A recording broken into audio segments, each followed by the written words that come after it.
ย้ำข้อความสำคัญย้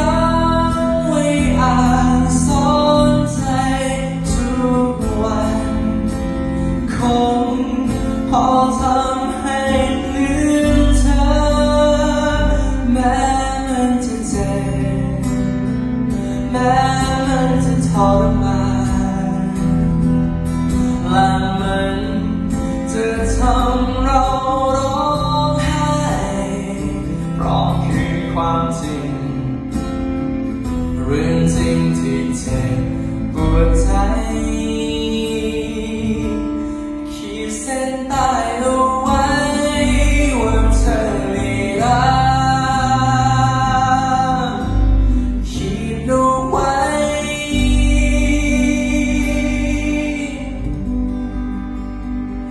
ว่าเธอไม่